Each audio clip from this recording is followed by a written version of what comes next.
오늘 말씀해 주제는 공평하신 하나님이라고 하는 주제입니다. 공평하신 하나님. 로마서 3장 21절로 30절까지의 말씀입니다. 이제는 율법 외에 하나님의 한 의가 나타났으니 율법과 선지자들에게 증거를 받은 것이라.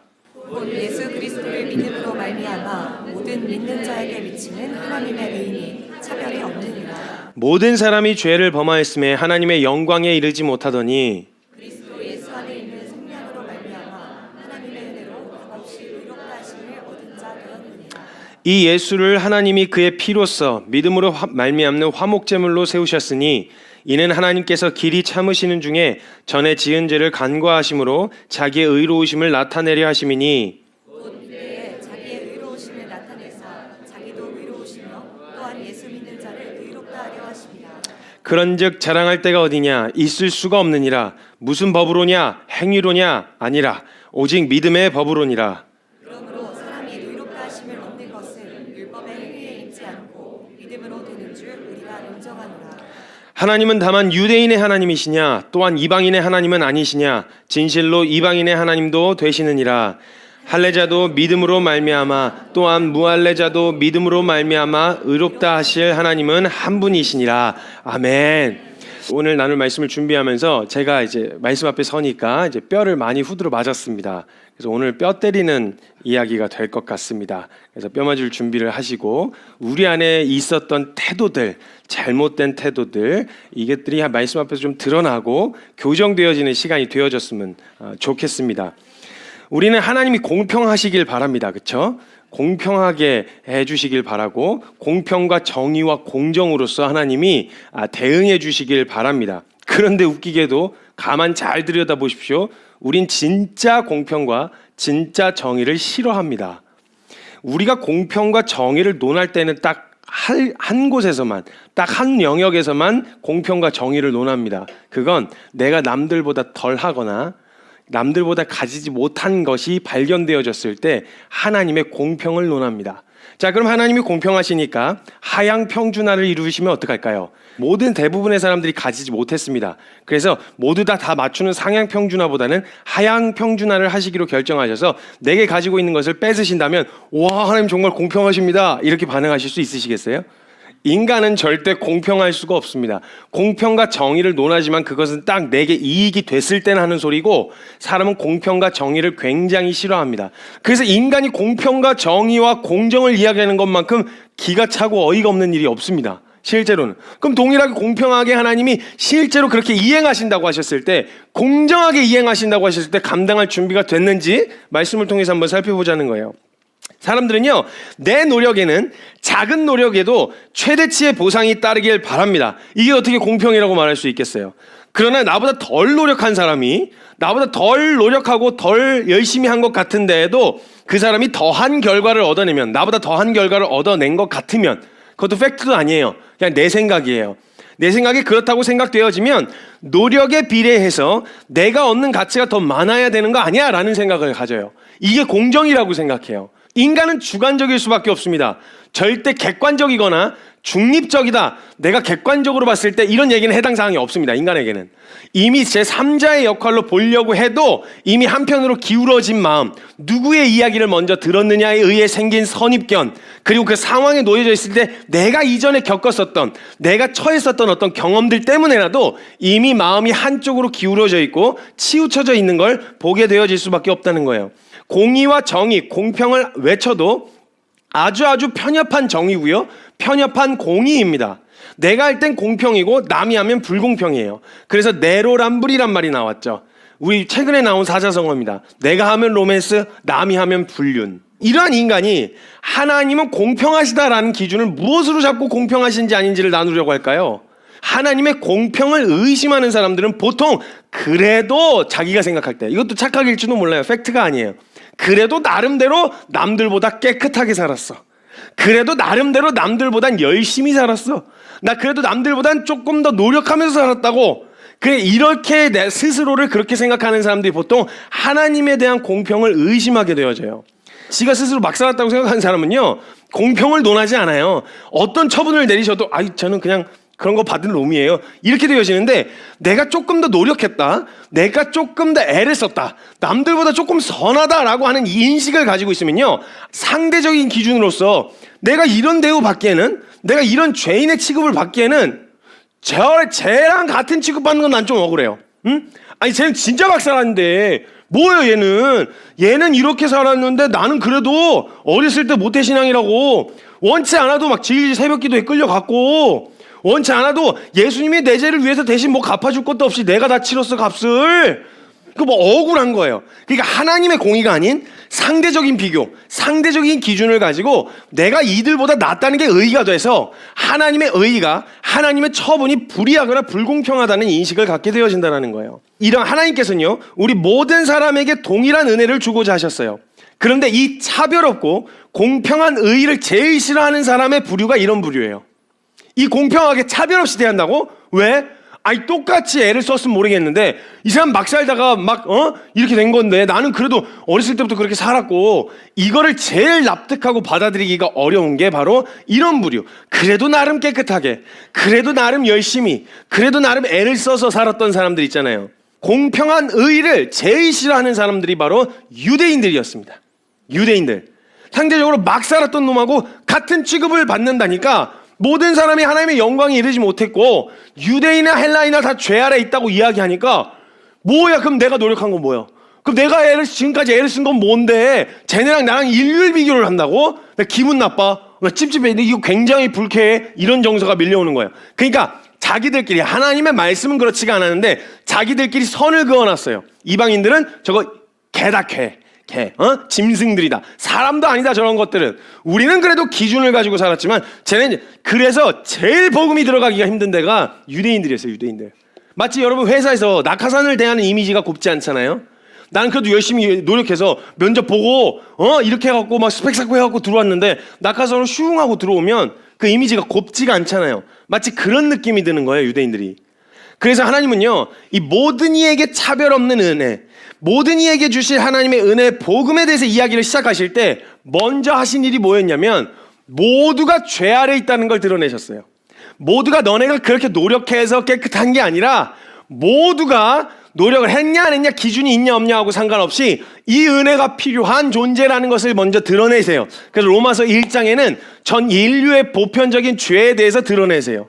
그냥 사람들 안에 가지고 있는 보편적인 죄악들, 하나님을 마음에 두기를 싫어하여 드러나게 되어지는 그들 안에 있는 정서들, 곧 모든 불의, 추악, 탐욕, 악의가 가득한 자요, 시기, 살인, 분쟁, 사기, 악독이 가득한 자요, 수군수군한 자요, 비방하는 자요, 부모를 거역하는 자요, 이런 모든 정서들이 동일하게 기준이 없는 이방인들에게만 있는 게 아니라 유대인인 너희 안에도 있다라는 거.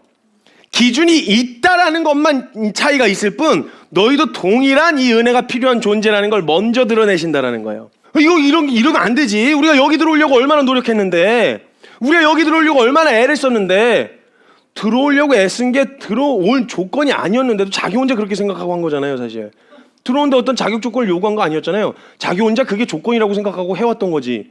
난 그런 조건을 요구한 적이 없어. 모든 저 사람들도 그 믿음이라고 한다면 그 조건을 충족한 거고, 너희도 만약 이 자리에 있다면 믿을 수 있는 기회가 일찍 주어진 거 외에 하나님의 은혜의 복음을 먼저 듣고 그것을 먼저 믿어서 증인된 삶을 살 수 있는 기회가 먼저 주어졌다는 거 외에 너희가 다른 게 없어. 똑같아. 모든 사람이 죄를 범하였음에 하나님의 영광에 이르지 못한다. 그래서 이 기준으로 봤을 때 할례나 무할례나 효력이 없다. 할례 받았다고 구원이 아니라, 무할례자라고 지옥이 아니라, 버림받는 게 아니라 할례자나 무할례자나 그들을 의롭다 하시는 건 하나님을 믿는 믿음 밖에는 없다. 내가 건 조건은 그거 하는데 왜 네가 와갖고 괜히 그래. 아니 근데 믿어도 이런 거 있어야 되고 저런 거 있어야 되고 저것도 있어야 되는 거 아니에요? 그건 너 조건이고 너가 세운 기준이고 네가 세운 틀이고 내가 괜찮다니까, 내가 이거 안에서 허용이 된다니까, 이 얘기를 계속 유대인들하고 논쟁을 하는 거예요. 사실은 이걸 납득시키느라고 유대인들에게. 그래요 그 사람보다 깨끗하다고 할 수 있죠. 누가 봐도 이 사람은 이 사람보다는 깨끗하다고 말할 수 있다는 말이 하나님이 보시기에 야 얘보다 깨끗하니까 너 의롭다 이렇게 하실 일은 아니라는 거예요. 하나님은 상대적인 비교를 놓고 상대적인 평가를 하시는 게 아니라 하나님 공의의 기준에서 절대적인 평가로 보시기 때문에, 믿음의 기준을 보시기 때문에 사람들보다 낫다는 건 절대 하나님 앞에 가지고 나아갈 의의가 될 수 없어요. 남들보다 사역 많이 했다, 남들보다 봉사 많이 했다, 남들보다 헌금 많이 했다, 남들보다 선행을 많이 베풀었다, 이게 하나님 앞에서는 아무것도 내밀 수 없는 명함이라는 거예요. 그래서 강조 안 하는 거예요. 이게 하나님 앞에 나아가는데 별로 의미가 없으니까. 하나님은 어떤 처지나 형편에 있느냐 상관없이 하나님 앞에 나아가는 건 그리스도 예수를 믿는 믿음, 그분이 이루신 일을 믿는 믿음. 그래서 처음엔 나를 위해서 죽으셨대까지밖에 몰랐으나 그 분명한 믿음을 가지고 알아가기 시작했더니, 와, 나를 위해서 이 일도 하셨고 저 일도 하셨고 이런 일도 완전하게 하셨네를 발견해가는 사람이요. 그래서 그 주신 은혜를 마음껏 누려가는 사람. 그래서 매너리즘이라고는 찾아볼 수 없는 사람 있잖아요. 알아갈수록 내게 행하신 일들이 너무 놀라워서. 근데 생명 없이 그냥 종교에 관한, 하나님에 관한, 기독교에 관한 정보들만 들어차갖고 종교에 관한 것만, 하나님에 관한 것만 가득 차서 생명으로 만나본 적 없이, 지식은 찰수록 우리 안에 기쁨이 있어야 되는 거 아니에요? 생명으로 만났으면? 알아갈수록 내게 하신 일이잖아요. 이 성경의 내용을 알아갈수록 이 나같이 소망 없는 죄인에게 행하신 일들을 발견할수록 알아갈수록 감격이고, 깊이 들어갈수록 영광이고, 말씀 앞에 설수록 심장이 벌렁벌렁하고 뛰어야 되는데 시간이 지날수록 식는다, 시간이 지날수록 열정이 떨어진다, 매너리즘에 빠졌다. 이걸 도대체 뭘로 해석을 해야 되냐는 거예요. 나하고 전혀 상관없는 이야기라는 거 아니에요? 그러니까 하나님 따로, 하나님이 이루신 일 따로, 내가 해야 될 일 따로, 이렇게 신앙생활하면 이게 이래서 우리가 어려워지는 거예요. 신앙생활이. 이 모든 일이, 성경에 일어난 모든 일이 곧 내게 일어난 일이며 일어날 일이라고 하는 것으로 보게 되어지면 그게 어떻게 그냥 그렇게 주저앉을 수 있겠어요. 남들보다 더 낫다가 하나님 앞에서 전 절대 인정받을 의의가 아니라는 거 잊지 마셔야 됩니다. 하나님 앞에서 그걸 의의로 주장하지 마세요. 남들이 어떻게 살았냐면 차라리 남들이 나보다 못하냐면 긍휼히 여겨주셔야 되고, 나보다 더 잘한다면 나 구원에 대한 두려움과 불안함이 아니라 하나님을 더 사랑하고자 하는 열정을 품으려고 해야지, 이 상황 가운데 상대적인 비교로 낙심하거나 절망하거나 혹은 우쭐한다거나 이것처럼 미련한 짓이 없어요. 복음 앞에서 절대적인 기준이 되시는 하나님이 그렇다고 하시면 그런 거잖아요. 하나님은 약속을 철회하시거나 약속을 위반하신 적은 없으세요. 근데 당시 그 약속을 받는 상황에서 다른 사람들이 나보다 더한 것을 받았다고 생각되어지는 인식이 찾아 들어와서 불공평하다고 생각할 뿐이죠. 그 정서를 아주 정확하게 성경에서 짚어냈어요. 마태복음 20장에 보면요, 어떤 사람들이, 한 사람이 이제 일꾼을, 그 주인이 와가지고 일꾼을 찾았어요. 그래서 내가 한 데나리온을 줄 테니까 오늘 하루 나랑 같이 일을 하자. 그래서 약속을 하고 거래를 한 거예요. 계약서를 썼는지 모르겠지만 아무튼 정확하게 약속을 했어요. 그래서 한 데나리온을 받기로 약속을 하고 일을 열심히 하고 있었어요. 근데 한 2시간, 그러니까 6시, 9시 이렇게 해서 들어오는, 3시 이렇게 해서 들어오는데 3시간 단위로 들어오는 이 친구들이 보는데, 이 친구들 그래도 내가 저 사람들보다는 더 받겠지? 이런 생각을 하고 있었던 거예요. 왜냐면 덜 일했으니까. 노동의 대가에 대한 부분을 봤을 때 상대적으로 비교하면 이 사람들 늦게 들어왔으니까 난 이 사람들보다 훨씬 더 많은 대가를 받아야 된다는 거죠. 그러니까 먼저 들어온 사람들이 열심히 일을 하고 있어서 3시간마다 한 명씩 유입이 돼서 같이 일을 하고 있었어요. 근데 나중에 정산을 하고 결산을 하려고 하는데 맨 마지막에 들어온 사람이 일도 제대로 안 한 것 같아 보이는, 이런 정도 없는데 일하려고 이제 곡괭이 찾아갖고 들고 나가는데 자, 심하게 합시다 이렇게 된 거예요. 그래서 한번 너무 민망하고 뻘쭘하고 어쩔 줄 몰라가지고 아니 나 뭐 곡괭이질하고 괜히 멋쩍게 한번이라도 한번 해보고, 그리고 결산 받으러 갔어요. 흙을 좀 묻혀가지고 갔죠. 가가지고 결산을 받았는데 이 사람에게 한 데나리온, 약속한 한 데나리온을 주는 거예요. 이런 거는 이거 곡괭이질 한 번 한 거밖에 없는데 한 데나리온 줘서 이분이 그렇게 받아가지고 나 이거 나 막 이런 게 하나도 없는데 이거 받아도 돼요? 이 사람은 어쩔 줄 모르죠. 일단 자신의 노력에 비해서는 상대적으로 많은 액수라고 생각하는 거니까 어쩔 줄 몰라 하는 거예요. 한 데나리온 받고. 근데 뒤에 기다리는 애들이 와, 쟤 한 데나리온 받았네? 아, 보너스 줄라나 보다. 되게 넉넉한 사람인가 보다. 보너스 줄라나 보네. 그럼 들어온 사람의 비율에 맞게 나는 조금 더 주겠네. 이런 생각을 가지고 기다리고 있었어요. 노. 하나님의 약속은 분명히 전제를 깔아놓고 시작했잖아요. 약속을 안 하고 시작했으면 이게 불합리한 게 맞는데 처음에 약속을 해놓으셨잖아요. 한 데나리온을 주겠다고. 만약 여기서 한 데나리온을 안 주면 불의한 거죠. 안 주면 공의가 아니고 공정이 아니죠. 근데 벌써 내 기준에 상대적으로 저 사람이 저걸 받았으니 그보다 더 많이 일한 나는 더 많이 받겠구나라고 하는 생각을 가지고 있다는 거잖아요, 내 입장에서. 그런데 일단 저 사람보다는 더 받겠다는 생각을 갖고 있었던 거죠. 많이 받겠지 해가지고 기다리고 있는데 한 데나리온을 주는 거예요. 이게 갑자기 불합리함으로 다가오기 시작했어요. 내가 마음이 얼마나 속상한지를 이야기했더라면 차라리 괜찮은데 여기서 주장할 것이 내 어려운 속상한 마음이 아니라 공정과 공평에 대해서 이야기하면 주인은 딱 잘라서 이야기할 수밖에 없어요. 무슨 소리 하는 거야? 내가 너 처음에 들어올 때 약속한 금액이 한 데나리온이었잖아. 내가 그걸 안 줬으면 불이하다고 할 수 있겠는데 지불했잖아. 지금 정확하게 지불했고 하루에 삭스를 주는 게 이 한 10시간을 일한 사람에게 한 데나리온을 주는 것과 들어올 때 그 사람하고 개별적으로 약속을 해가지고 너 지금이라도 들어와서 일하면 내가 한 데나리온 줄게 라고 약속해서 지불한 거랑 동일한 약속을 이행한 거니 문제가 될 거 없지 않느냐. 이걸 분급함을 받으니까 하나님에 대한 공의에 대한 의심이 찾아 들어오기 시작하죠. 근데 여기 놓친 게 있어요. 거꾸로 생각해 볼 수도 있는 거 아니에요? 그러면 내가 끝날 때쯤에 들어가도 나에게도 그렇게 하실 거란 얘기잖아요. 날 그 시점에 부르셔도 그렇게 하셨을 거란 이야기잖아요. 그럼 얼마나 안심이 되겠어요, 이 사람이. 만약 여러분 먼저 구원받은 자가 뒤늦게 구원받은 자가 우편강도 같은 애 있잖아요. 지 실컷 살고 싶은 대로 살다가 마지막 직전에 구원받은 얼마나 부러워요. 사실 우리 따지고 보면 우리는 고생대로 다 해놓고 같은 청당 간다 그러면 얼마나 불합리하고 불공평하냐고. 그럼 나도 좀 재밌는 거 좀 하고 먹고 따지지도 않고 좀 하고 싶은 거 하면서 살 수 있었을 텐데 쟤는 막 마지막에 막 그냥 울면 뒹굴고 가니까 그냥 갔어. 나는 한평생 생고생만 하다 갔고. 거꾸로 생각해봐요. 얼마나 안심이 될 수 있는 상황이에요? 만약 내가 마지막까지 몰랐었더라도 마지막 순간에라도 내가 저렇게 하나님 앞에 엎어지면 나였어도 그렇게 하셨을 거란 얘기잖아. 얼마나 안심이 되어야 될 일이에요 이게. 우편강도 안 돼 속아줘. 왜 쟤는 막. 그러니까 나 죄 지면서 살고 싶다 이 말 아니야. 한마디로 말하면 조금 더 여유롭게. 아니 그 사람도 그렇게 나는 이 정도 노력을 했으니 이 정도의 보상을 받아야 되는데 쟤는 그 정도 안 했으니까. 그럼 만약에 그런 조건이 없었다. 맨 마지막 순간에 회개만 하면 천국 갈 수 있다는 조건을 미리 알았으면 죄 짓다가 마지막 순간에 회개할 거란 얘기잖아요 이거. 근데 문제는 우리가 언제 죽을지를 모른다는 거지. 인간의 공정과 공평은 이래서 공정을 논할 수가 없어요. 인간은 한 데나리온 약속을 이행했는데도 약속을 안 지킨 게 아니라 지켰는데도 불구하고 어떻게 이걸 악하다 보느냐라고 묻는단 말이에요. 주인이. 아니 넌 네 거나 가지고 가라 이렇게 얘기하세요. 내가 주겠다는데 네가 뭔데. 네 거 있으면 내가 말을 안 해. 내 걸 내가 주겠다는데 네가 왜 그래. 저로 가. 네 거 받았으면 가. 네 안 부를 거야 그리고. 이러시면 어떡할래요 여러분. 이러시면 만약 포도원 주인이 제대로 지급하지 않았다면 부당함이 맞지만 약속한 대로 주었는데도 이행했는데도 그것을 상대적으로 놓고 비교를 해보니 가치가 다른 게 되는 거예요. 원래는 맞는 가치였는데.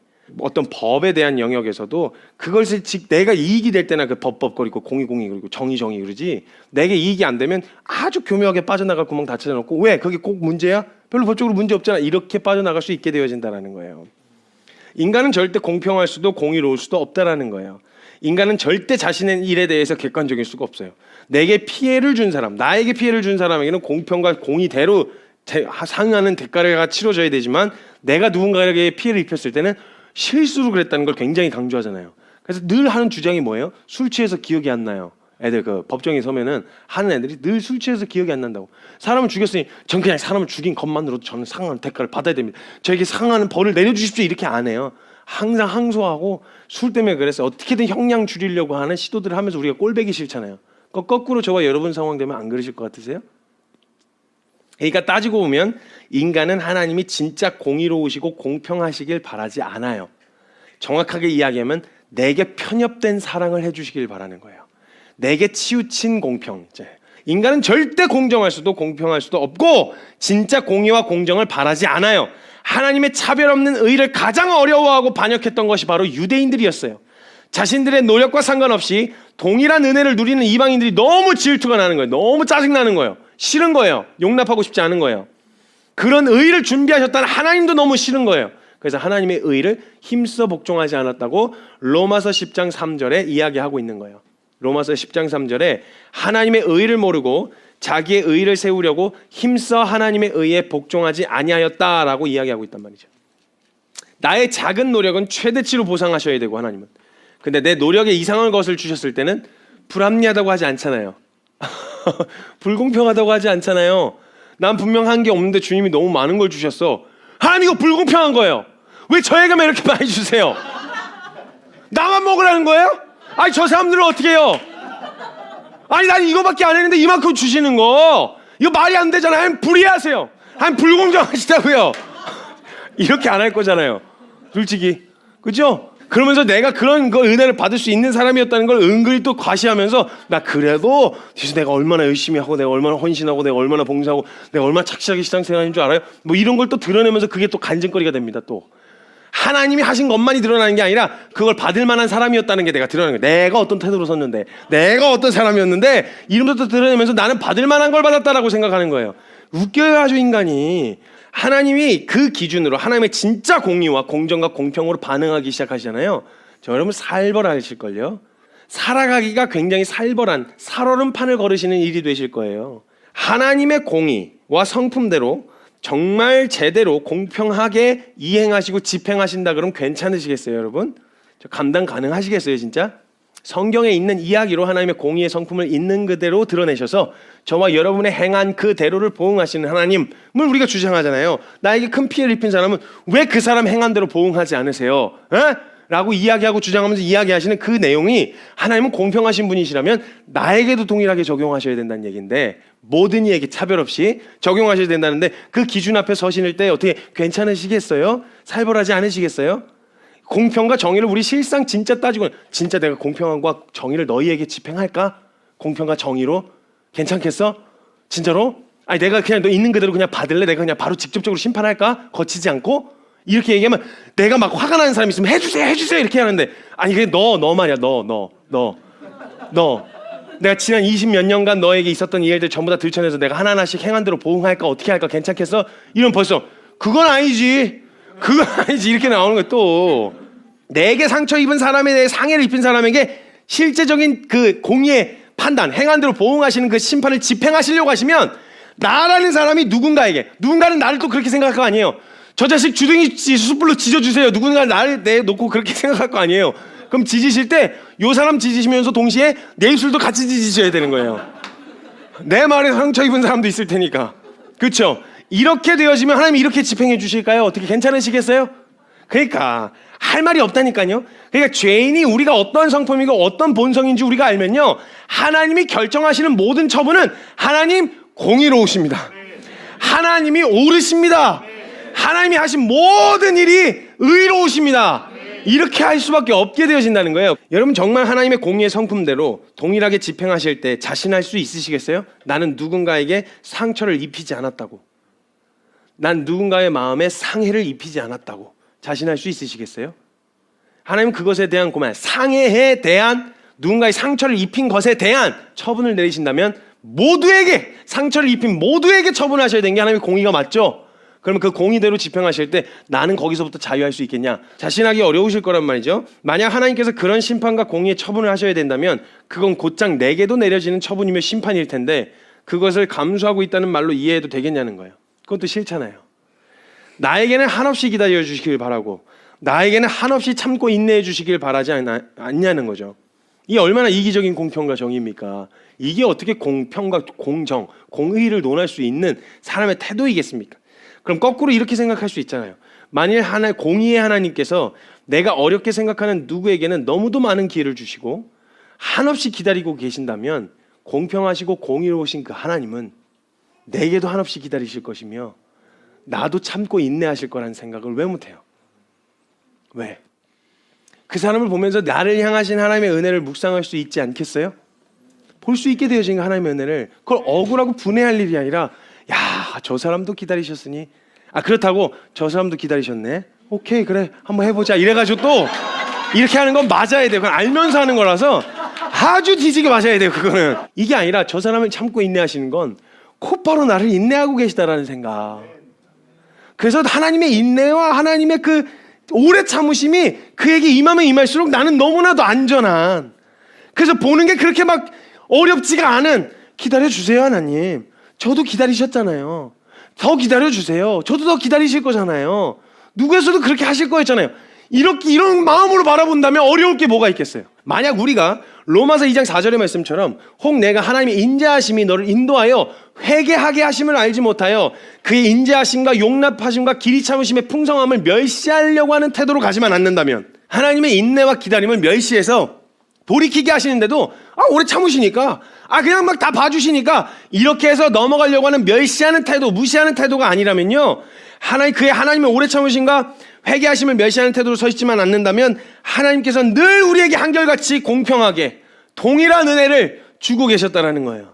누군가는 이렇게 얘기할 수도 있어요. 우편강도와 같은 자를 살리신 하나님이 과연 선하다고 말할 수 있냐?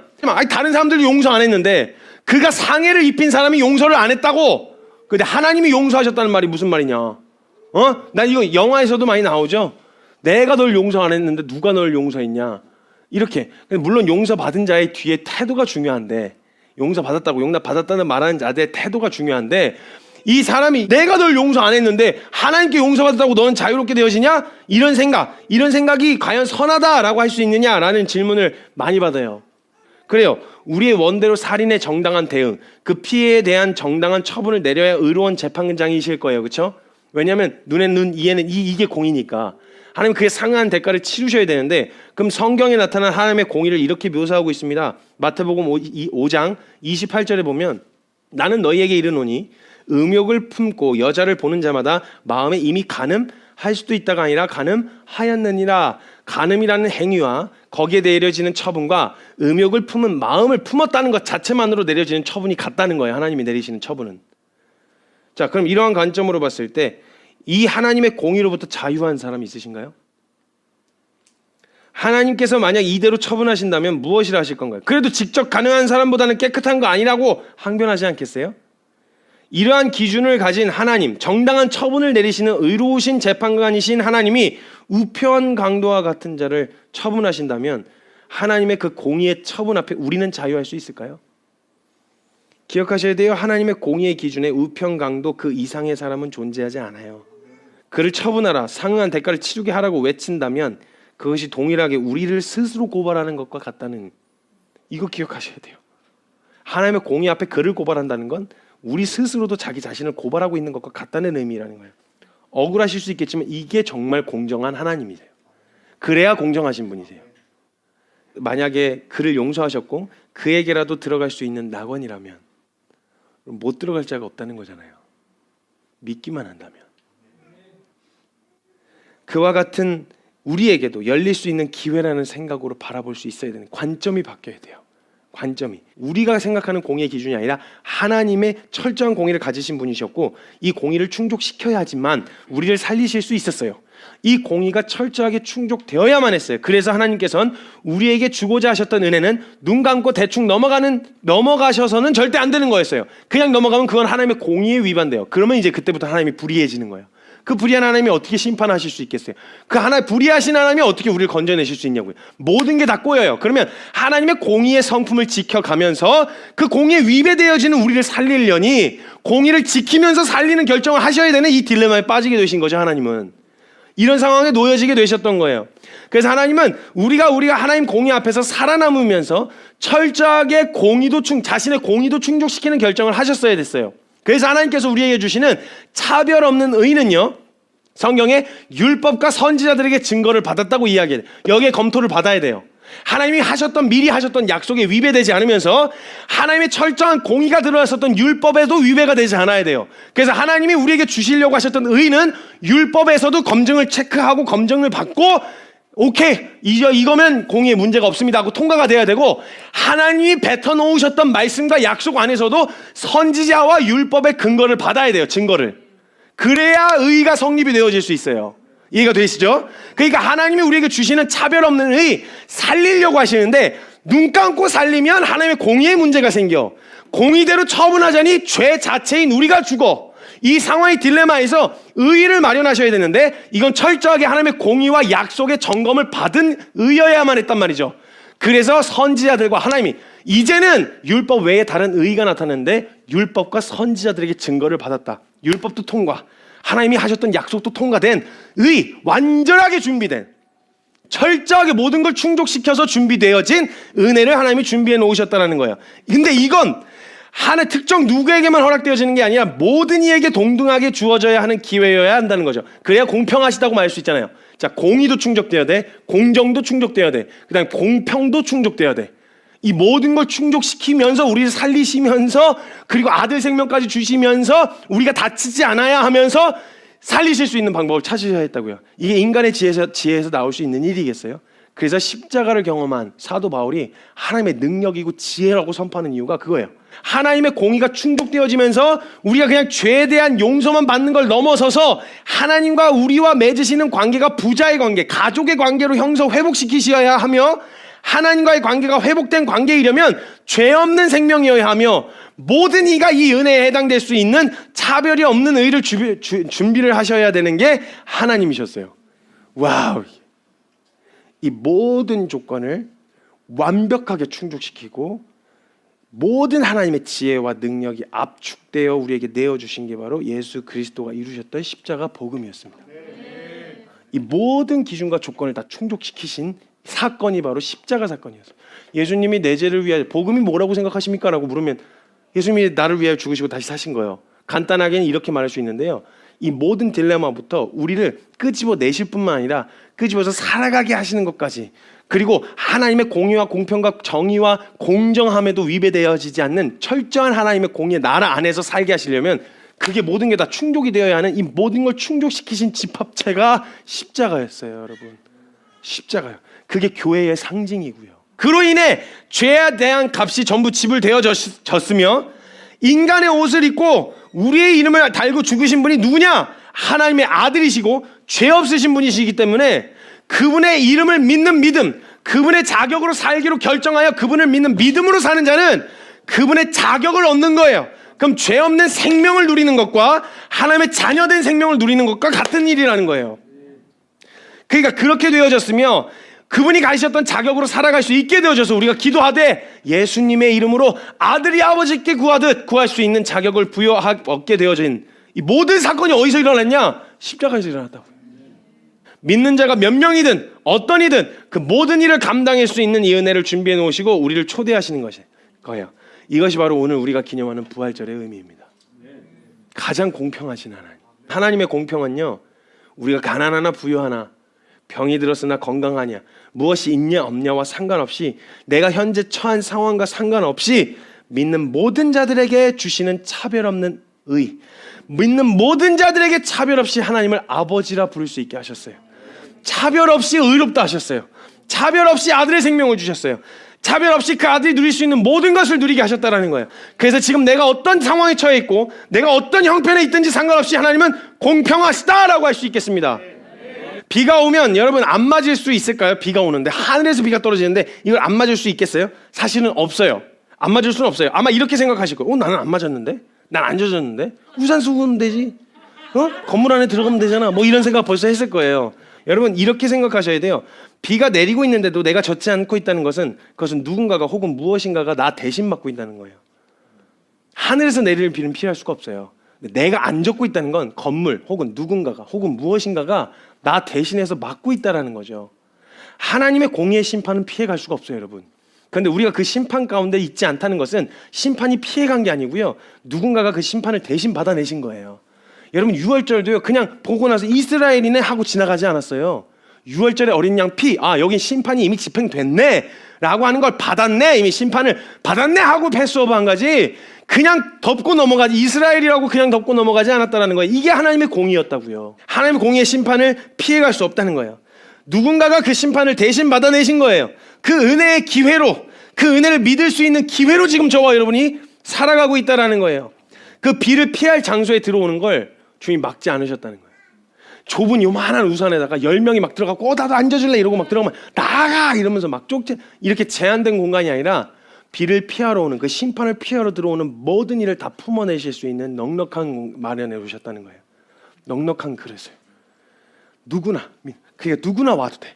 남녀노소, 어떤 문화, 어떤 환경, 어떤 처지, 어떤 형편, 돈이 있냐 없냐, 가난하냐 부유하냐, 건강하냐 그렇지 않느냐 상관없어. 누구라도 이 심판을 피하기 위하여 여기로 들어오고자 하는 자 들어올 수 있어. 들어와. 누구든 들어와. 거기에는 내가 싫어하는 놈도 들어올 거예요.